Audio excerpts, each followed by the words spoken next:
Hello, everybody. Welcome to another episode of Inspiring Educators.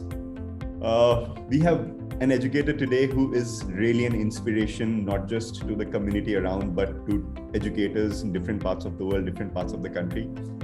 I know one thing that stood out for me while having the introduction discussion with her was, I'm trying to create my own way. It's a different way, and it's not easy, but it's a different way. And it really just rang that bell for me.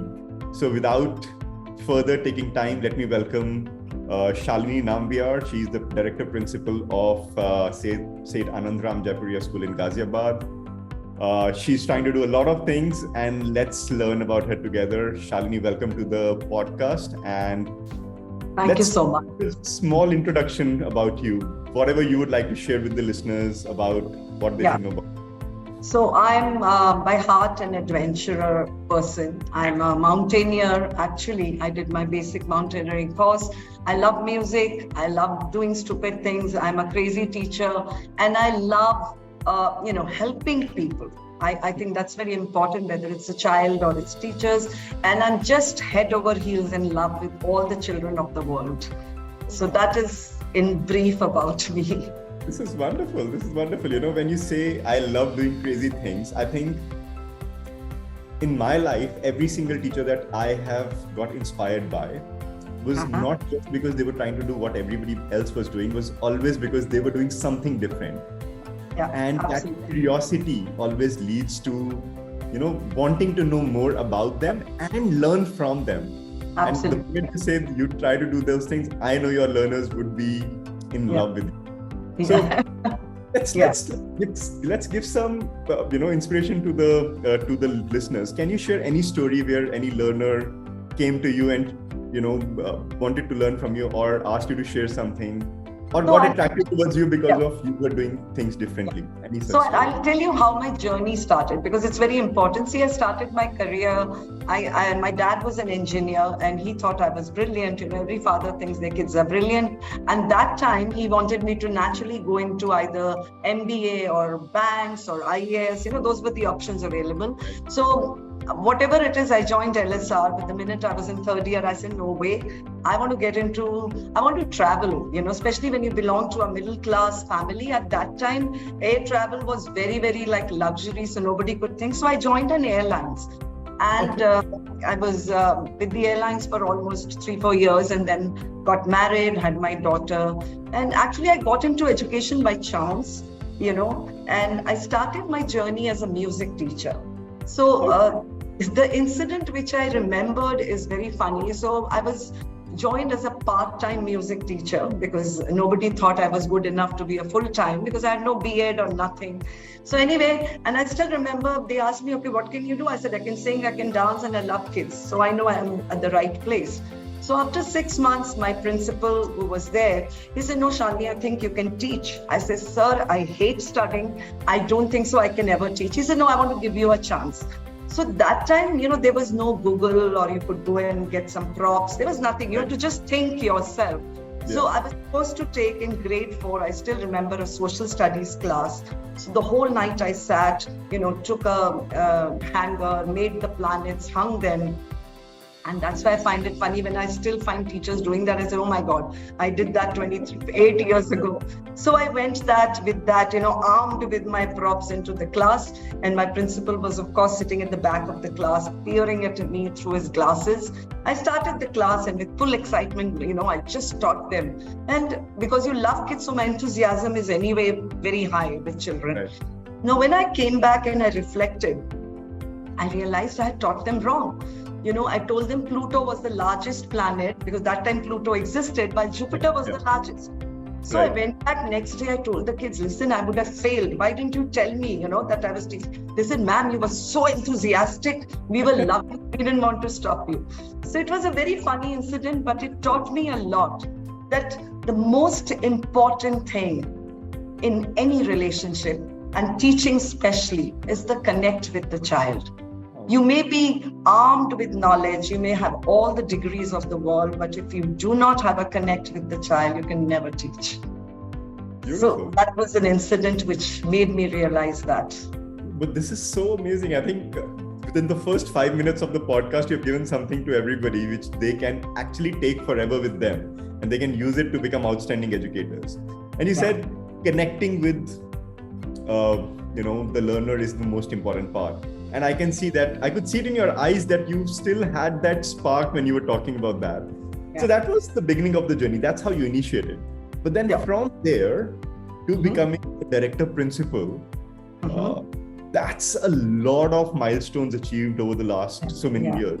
Would love to know more about that as well, about your journey now. That's how it initiated, but what about the journey? So Rishabh, I'm a very determined and I'm a very clear, I have thoughts very clear in my mind, what I want to be, where I want to reach. My goals are always very clear to me, and I have never ever, when I was in grade 11th, I used to have a dream that my name is written on the name of a book. And I remember I used to tell my dad and mom, who are no longer there, that I'll never do anything mediocre, and I tell the children also, you should do something really, because it's one life. Either you do something really good that everybody knows you, or do something bad that people know you, but people should know you. It's very sad to just lead a life where nobody even recognizes you. So I have been very, very clear in my goal, but my goal is all based on empathy, on passion. I've never worn a crown on my head and walked around, okay, I'm this and this. I think my growth has been a result of my humbleness. So, it is 10 years in a school, and then I became a headmistress, and then I got an opportunity because I didn't like the word principal somehow, right? I wanted to be, a director or something. So after headmistress, there was this American school opening. They said, we don't have principals, we only want directors. And so I got that. And then I was the vice president. So the journey has been amazing. But I think what helps you in this journey is your clarity of thoughts, hard work, passion, dedication. Teaching, Rishabh, is not a 8 to 2 job. It is a job of passion. And I really, now I've had a granddaughter. Honestly speaking, I'm telling my daughter, I'm scared to put her in a school because I know what happens in a school. We need people with passion. You kill the creativity of a child. The children are so beautiful, so innocent. Like, I'll tell you a little example. Just 5 minutes back, a kid walked into my room because I have that openness with children. Ma'am, I don't like my section. Can you change it? I said, yes, done in 5 minutes. It's a huge school, so there are processes and all that. I did it in 30 seconds. That kid jumped, and all I did is I asked him, I said, listen, I'll change it, but promise me you'll get 99 out of 100 in your exam final. He said, that's a promise, ma'am. Now, I know one thing, I've changed his life. That section changing, and everybody here, my team, they said, how can you do it so quickly? There should be application, this. I said, let's get out of all that processes. For children, life should be very simple, So I think my journey has been basically a result of my dedication, hard work, and commitment. I can see your passion in the eyes. It's just love. It's communicable right now. I'm looking at you and I'm like, wow, it's been so long that I've met a passionate person like you. And Thank you. I meet people every day, by the way. It's been a couple of months easily. And I'm right now, my questions and the thoughts that I had, they're all out of the room, by the way. I'm thinking of new questions for you. What do I really do next here in the podcast? Yeah. And, you mentioned passion, you mentioned learner, focus on the learners, not just focusing on the processes and systems all the time, but understanding that those processes and systems are created for learner well-being and learning outcomes. Yeah. That's outstanding. Yeah. One important part that really stood out for me was you shared that you are scared about the next generation of learners because where do we get all these passionate teachers from? Absolutely. We have one Shalini, and I know even if we have 1 million Shalinis, it will be less for the world. But we can't even find 10 Shalinis today. So how do we really go out and do something? And for that, one thought that's coming to my mind is, what do you think are the challenges that a teacher today should be addressing even before they walk into the classroom from their own perspective? I know passion cannot be created for somebody else. It has to come from inside. But what is the direction of thought we give to them? What are the challenges we tell them about beforehand to prepare them about, so that when they go to the classroom, they're not surprised and they know they can handle it. So let's discuss something on that. I think so. I'll tell you. Most of the teachers need to undergo, of course, a training. It's very, very important. They need to have a clarity. We need to make the process of getting into a system little tougher. But see, again, we are coming back to that. You're testing their knowledge. You're not testing the soft skills. So I feel there's a lot of requirement of how do I handle a class? What do I expect in a class? And I've always felt right from the time I joined, because I did my B.Ed, I'll tell you, 29 years back, because my principal said, otherwise they'll throw you out if you don't do so. And I don't think so. It helped me in any way. What helped me was in the classroom, right? And so I feel like in the medical profession, when you become a doctor, you take a pledge that I will not hurt. I think it's required of the teachers. Teachers forget. Let me tell you, Rishabh, I'm a mother, and I give birth to my kid. And then I go to a school and I tell a teacher, please make my child successful. And the school, shuts my child up, doesn't give her anything. And if I'm not an aware parent, my child will probably become one of the average student. So I think it's very important to get the right people in the profession, to make this profession attractive, to have at least an induction where we tell the teachers, okay, what is expected. Like I'll tell you, when I do with my own teachers, when I do take some training, and we also have a training institute which does all the trainings. But my thing is, I make them dance. I make them, play treasure hunt, because I think they need to understand the child in them. What happens is the teachers kill the child in them and then they behave. So I think that making them aware that what is to be expected, first and foremost, every child is a genius. Every child. I have never looked at a kid and said, oh God, this child is dumb. No way. You have to just motivate them. Which child doesn't want to succeed? Which human being doesn't want to succeed? You have to just tell them, listen, sweetheart, I'm there for you. I know you can do it. That one line is enough. So I think people who enter this profession need to have that clarity that, okay, first thing, you're not going to become a Tata Ambani.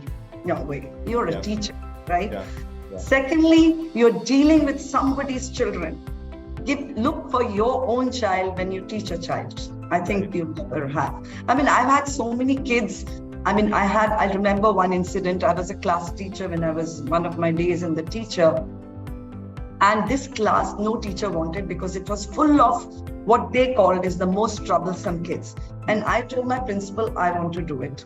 And I really worked with those kids, and they are my best friends now. They have their babies now, and then they come, they meet me. But we have so much of fun. But I did change their thought process.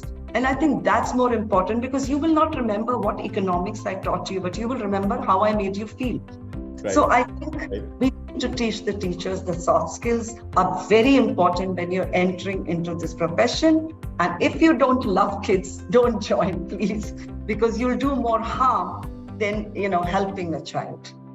Absolutely, absolutely. And, the idea about have the right skills.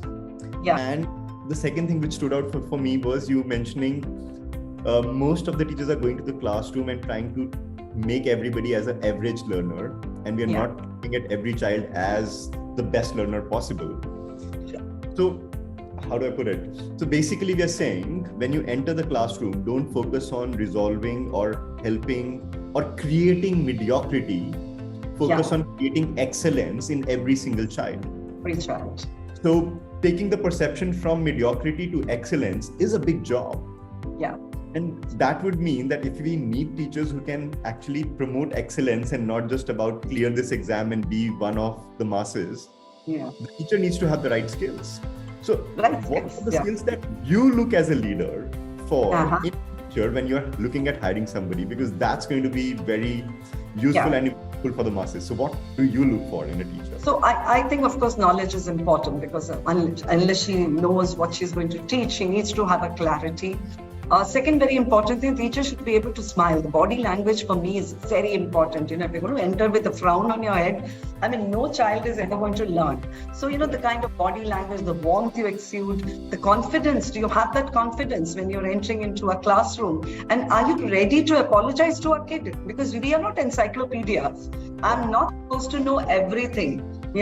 But so I basically look the personality of a teacher, which is very, very important, because I think children get attached to a teacher. See, like, I'll tell you, when I was in school, we had this young guy coming from Oxford to teach us economics. You wouldn't believe, in my school, all the girls took economics because of him. I mean, the subjects were decided, and it's a fact. In 10th and 12th, you decide the subjects as per the teacher. So the teacher needs to have that charisma, that dynamism, that excitement, that, okay, every time she enters, actually students should be saying, okay, what is she up to now? What is she going to do now? Yeah. So I think I look at all those skills, which are very, very important, I feel, along with knowledge. Wow. And I do this. I try to capture all the thought and then put it as a sentence. It's an incident. I was teaching once Gandhi, I remember. So I wore a skull cap. I remember I went like Gandhi, and everybody screamed and shouted at me. But my kids loved it. I don't care what the world says. I mean, I really wanted to be always a different teacher. And I felt, and it happened just by chance. I was not one of those academically, I'm going to be like studious. I was more fun, traveling, creative person. But I think it was my love for kids and, the thought of making a difference. One thing which really I wanted to change was the principal, very strict, principal's office. My God, we used to be petrified. How do you teach kids that confidence that when they become 30, they will have that same fear when they enter the boss's office. Right. So you have to make them develop that confidence. School should be a learning place, not a place where you're coming out with an, So that is. So it's not about what the teacher is teaching. It's about what the learner is experiencing when he's in that classroom with the teacher. Because because that experience is what will stay with the learner. Not what you wrote on the board or what you presented on the PPT. It's basically. And when you were mentioning that you walked into the class wearing a skull cap and with a stick, for me, I'm actually visualizing that happening. And for me, I'm thinking, if I was a learner in that class sitting with Shalini walking in like that, I wouldn't care what's written in my book, but whatever is happening there, I would remember it for the rest of my life. And absolutely. If we could create those experiences. I think it's also important, Rishabh. I remember one student of mine in grade 9. So the typical CBSE question, what is the Dandi March? Usual question. So this kid had come from US. So I still remember he wrote, and this is like a 30-mark question in an exam, and he wrote, Dandi March was called the Dandi March because Gandhiji walked with the Dandi. Now, as a teacher, I was confused. I can't mark him wrong because he's absolutely correct. He did walk with the Dandi. And so when I came to him, and he was a very confident kid, I remember him telling me, you didn't clarify what exactly you wanted, right? So you asked me one thing, I've given the answer. And I did give him marks because I think technically he's correct. And my question is wrong because I haven't asked him what exactly. So sometimes we have to be very careful of how we question part of questioning. This is such an important thing, knowing what to say to communicate what you want the other person to understand is so important. And that becomes so much more important for a teacher from the perspective of what they're teaching and when they're evaluating, asking the right questions. Yeah, absolutely. And imagine if somebody does not have those first principles clear.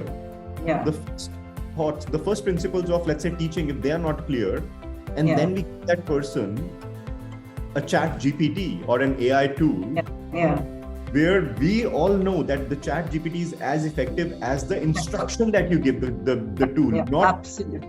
It doesn't generate its on its own. It wants input from you. And if we are not prepared to give the right inputs to the learners, now we are giving the right inputs to a machine which is going to give outputs to the learners, it's going to be a disaster. So Chat GPT reminds me when it came and suddenly it was all over. I went and typed in. I said, I have to check it. See, I as an educator have always felt, I need to be with this generation, whichever I'm teaching. So like 10 years back, I remember a journalist once came to my home and he said, I'm looking for a director. And here I was talking about rap songs and all that. And he was shocked. He said, listen, I thought you were like one of the strict. I said, no, you need to be aware of what is the latest. Otherwise, how do you connect to a child? So I typed in the chat GPT. I had these grade 11s with me. I said, I want to know the answer. When will I travel? So the chat GPT promptly replied, your question is wrong. You need more information. So it was fun. So I told the kids, and the kids were so excited to see that their principal. So like, I'm a social media person. I think it's important, not because I want to be there, because the youth is there. Yeah, I absolutely. know of my students. So when I put a reel, my children, they like it, and it's fun. It's nice to be there. You need to, that is the most important skill to be an educator, ready to unlearn and learn. I can very well sit in my room and stop everything. But I think as a school head, as an educator, you need to be with the times, which is very important. Otherwise, there'll be a huge gap when you're teaching in the classroom. Nobody will understand. Right. And on this exact same thing, Shalini, can you also give some specific major challenges or large challenges that you think a teacher today is facing and teachers in the future might face, because the teachers today are not addressing those challenges? Any particular challenges that come to your mind? So I think the challenge is basically because teachers need the time management. I mean, everybody has 24 hours, right? Some people do a lot, some don't. But teachers are generally overpressed with time, and that's what they think so. Although there is time for everything. I mean, so I think that time management skill is a big challenge. The second is you need to be abreast with the latest things which is happening. You should be one of those, and you should be reading a lot. And teachers don't read today. When you don't read, you don't know what is happening in the world. If I don't read, I can't encourage kids to read. So I think these are not challenges. These are self-made challenges. Like, you will find teachers all over the world say, we don't have time. But you'll have to manage your time. I've been a teacher and I was taking 5 sections. Every Friday, I would carry a suitcase and imagine 50 kids per class, 250 copies. I would get it home. Despite having I have 2 small kids, of course, these are challenges. But if you are if you're happy with your job, I love my job. If God was to ask me, what will you become in your next work? I'll again say teacher. Very clear. So if you love your job, I think you find time for everything. So you have to love what you do. Don't get into something where you crib every day. So I think the biggest challenge is change your mindset. Be positive. We are dealing with kids. We are not dealing with products or adults. These are small children whose minds can be molded by what we say. I'll give you a little incident. I think my own son was very young, and his favorite teacher was on leave. So when he came back, he went and asked her, why you weren't there? So she said, I don't like you. That's why I didn't come. He cried for 15 days that I am bad, because my teacher told me that. So, we have a lot of effect on the kid, on their mind, on their development. So I think you need to love your job. I always tell, I tell my students also, you want to become a chola bhatura wala, become that, but be the best. But love it. Look at the samosa guy making crores, yeah. So whatever you want to do, have a passion actually. And what happens with teachers? They all say in an interview, I have the passion. 1 month in the classroom, the passion goes out of the window. Why? Because they don't know what to expect. So I think it is important that we make teachers aware, a kind of soft skill training, letting them experience the classroom. Then I think mentoring is very important. Create a mentorship program in your school where a senior teacher mentors the younger one, giving them guidelines. So, which is very difficult sometimes in India, let me tell you honestly, because in India, we are a generation of people, I know everything. I'm a director, why I need to learn? So I think we need to, the mindset change is very important. This is beautiful. And what you mentioned, I'll just share a small thing on that. When we first launched our international teaching qualification, our awarding body in the UK and in Dubai said, do you not realize that this is going to be so much difficult for teachers to clear? It's going to be a very rigorous program. It's a 10 to 12 month program where somebody really needs to put in whatever they have, and only then they can clear. It's like 50 assignments with in-class experience, all of those things. And, we said we are not looking at going and bringing in thousands of degrees and selling the degrees here, because we've seen what has happened with masses. Different places. I'll not name places. Absolutely. We are talking about people coming in only who realize that teaching is a profession of passion, and only if you're able to show your rigor for these 2 months, you will be able to cross the bridge, and then you will be ready with the challenges that you will face when you enter the classroom. Otherwise, it's not possible. Not possible. And that's what we have seen. We've seen people joining and coming back to us after 5 months that, is teaching going to be this difficult? And we said, maybe it will be easier than what you're experiencing here, but this is to set the expectation right, that it's not an easy profession. If someone told you that you can go and buy a B.Ed degree and then enter the classroom and just start teaching, that's not how teaching at all. And hearing you saying the same things, it just makes me so happy right now. And but teaching is very difficult. See, teaching is, because it's not about me teaching. It is important, are the children learning? The focus is, I may be a very good teacher, best teacher, as per adults, but are the children learning? That's more important. And I agree. I think students also are very intelligent these days. They're able to see through. You can't. So Rishabh, children, if you talk to kids, I did a lot of research I remember one Australian magazine during the COVID time, and we asked thousands of kids, are you missing school? I would say 80% kids said we are missing friends. Nobody said school. 11th, 12th, everybody, the younger kids, yes, I miss school, because they love their teachers. But so we have to really reflect as educators. School should be a place of love. It's not an army we are making where children should be able to, because this should, the confidence that you develop, your skills, your attitudes are all developed at this stage. You can't change me at the age of 30. So I think school needs to be a very fun place. Of course, there has to be rules, there has to be discipline, but then I think you have to walk the talk. I cannot be shouting at a kid, So I think it's important. So teaching is difficult, whoever is watching, guys, but it's the most beautiful profession in the world. It is. And you will stay young always. Think about it from this, because what you were saying, it was bringing up this thought. If the young adults in the schools, let's say students in grade 9 to 12, if they don't look at the teachers as individuals who can command respect and who are successful in whatever way they define success, but they don't see them as somebody who's making an impact in their lives, it doesn't just change their perception about this person, but about the profession. And I somehow feel that is somewhat also the reason why many youngsters don't want to get into teaching. Which is creating a large enough gap on quality teacher supply globally.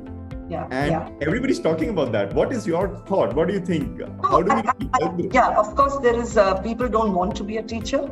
You will ask a grade 4 kid, they will say we want to be a teacher because they love their teachers. As they grow up, they don't want to teach. And so we have to firstly, it's not only in India, I think it's globally, there's this thing. Secondly, I feel it's very important, I've written very strongly about it, when we say poor quality of teachers, there's no poor quality. All teachers are brilliant, they'll have some, like we say that each child has some, is brilliant in something, same way teacher. I think it's more about poor quality of leaders, because you need the right set of leaders who are able to motivate. You give me any teacher, I should be able to change her, right? I should be able to get her to a level where she sees that, okay, wow, I can do this. The same way I would expect a teacher to do in the class. So I think we make the profession very attractive in the sense, I really feel as teachers, I was hoping to do that we should go to these colleges, talk to kids, because nobody, like if you'll have these educational conferences where it's only educators, why don't we have conferences where we talk about the profession to the world, not to our own colleagues, So I think that reach has to be there, where we talk about it, that why this profession is so important. There's a beautiful ad you must have seen where they say that what does a teacher do? We make everybody. We make the engineers, we make the IAS officers. So it's the beautiful profession, I think. I really feel. So on this, I have one last request from you. Yeah. I would request you to share a message for the next generations of teachers, for the masses, where you as an education leader, introduce yourself, say, I, Shalini Nambiar, so-and-so. I invite the next generations to become a teacher because, and you sell the teaching profession to the masses. I'm sorry to use the word sell, but that's what I really want. Because when somebody like you mentions that why should you become a teacher, it really makes an impact because you've done that yourself. Please, I would love you to please take it. I, Shalini Nambiar, this is my message to the next generation of people. Become a teacher. It is one of the best professions. You come back home so happy. I don't think so. I've seen people in the corporate, how they come back and how from a school I go back. Every day there is something new, some excitement, which happens in no other profession. This is the most beautiful profession. And I don't think so. If God has given us one life, let's give it our best and become a teacher. All the best. Beautiful. Thank you so much. I'm sure there'll be people who will be looking at this and they would want to know more from you. Okay. I know you are active on social media. You mentioned it on the podcast. People are going to come to you on social media and ask you, what do we do next? Sure. But it's been an amazing, amazing discussion. Thank you so much for giving time. Thank you. Would love to keep discussing with you more ideas and take them to the teachers all around the world. Sure.